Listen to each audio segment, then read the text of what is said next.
मागच्या भागात तुम्ही बघितलंच की आपण राजगडावरती आलो होतो, सुळमाची बघितली, एक चोर दरवाजा बघितला आणि एक असा बुरुज बघितला ज्या ठिकाणी बहुतांश पर्यटक येतच नाहीत. तुमच्यापैकी कोणी या बाजूला आलं होतं का? कमेंट करून नक्की सांगा. आता आपण बाले किल्ल्यावरती जाणार आहोत आणि तिकडून सुंदर असा सनसेट बघणार आहोत. तसं म्हणतात की राजगडावरनं सुंदर असा सनसेट संजीवनी माचीकडे बघायला मिळतो. बाले किल्ल्यावरनं सुद्धा सुंदर असा सनसेट आपल्याला बघायला मिळणार आहे. त्यामुळे 3-3:30च्या सुमारास आम्ही चढाई करायला सुरुवात केली. थोडं बाले किल्ल्याच्या मेन दरवाजापाशी पोहोचलो. तिथून आतमध्ये गेल्यानंतर सगळे वास्तू वगैरे बघितले आणि फायनली आम्ही पोहोचलो त्या ठिकाणी जिथे सुंदर असा सनसेट आम्हाला दिसणार होता. आणि हाच तो क्षण तुम्ही बघू शकता, सुंदर असा सनसेट.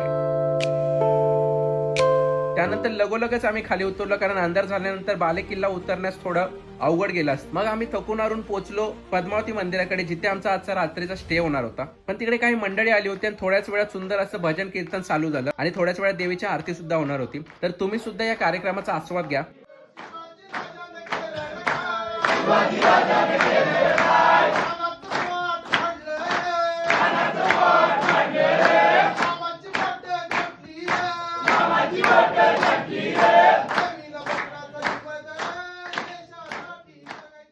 तर चला मित्रांनो, आजचा दिवस इथंच एंड करूया. उद्याचा दिवस एकदम खतरनाक असणार आहे, कारण आम्ही राजगड ते तोरणा असा रेंज ट्रेक करणार आहोत. आणि हा रेंज ट्रेक करत असताना माझी पूर्ण हालत मधीच खराब झाली. ते बघायचं असेल तर उद्याचा व्हिडिओ नक्की बघा.